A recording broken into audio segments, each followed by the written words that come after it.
রাত্রি রংপুর রাইডার্সের খেলোয়াড়দের আসার কথা ছিল 12:50-এ, এখানে হেলিকপ্টার যোগে নামার কথা ছিল, কিন্তু খারাপ আবহাওয়ার কারণে ঢাকা থেকে হেলিকপ্টার উঠতে পারেনি, যার কারণে এখন পর্যন্ত তারা রওনা দিয়েছে এরকম আমরা খবর পাইনি। তবে এখানে প্রস্তুতি প্রায় শেষ।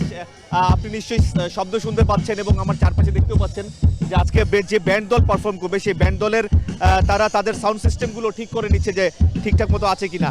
এবং যখন ক্রিকেটাররা আসবে তাদের শিডিউল রয়েছে যে গ্লোবাল সুপার লিগের যে ট্রফিটি, সেই ট্রফিটি তারা দর্শকদের সামনে তুলে ধরবেন এবং সেই ট্রফি নিয়ে পুরো শহর প্রদক্ষিণ করবেন এবং শহর প্রদক্ষিণ শেষে আবার স্টেডিয়ামে এসে দর্শকদের সাথে তারা কথা বলবেন, তাদের সাথে যে আনন্দ সেই আনন্দ ভাগাভাগি করে ফেলবেন। এবং এখনো পর্যন্ত এইবারের বিপিএল এর আসরে যে অপরাজিত রয়েছে রংপুর রাইডার্স, সেই আনন্দটিও তারা ভাগাভাগি করবে। জানিয়ে রাখি যে এখন পর্যন্ত 8টি ম্যাচ হয়েছে বিপিএলে রংপুর রাইডার্স খেলেছে এবং 8টিতেই তারা অপরাজিত অবস্থায় আছে। তো সেই দিক থেকে এখানকার যারা আয়োজক আছে সেই আয়োজকরা চিন্তা করছে, রংপুর রাইডার্সের যে কর্তৃপক্ষ তারা চিন্তা করছে যে এই যে একদম নিজের শহরের যে উন্মাদনা, সেই উন্মাদনার মধ্য দিয়ে আবারও প্লেয়ারদেরকে আবারও বুস্ট আপ করা, আবারও উজ্জীবিত করার যে প্রয়াস, সেই প্রয়াসের কারণেই আসলে আজকে রংপুর স্টেডিয়ামের এই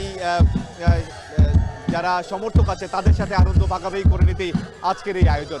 তো রাত্রি এই ছিল আমার কাছে রংপুর রাইডার্সের সারাদিনের অনুষ্ঠানের সবচেয়ে অবস্থা। আমরা পরবর্তীতে আবারও জানিয়ে দেবো। বিপিএল এর খবর জানাতে যুক্ত ছিলেন সহকর্মী আমিরুল বাপ্পি।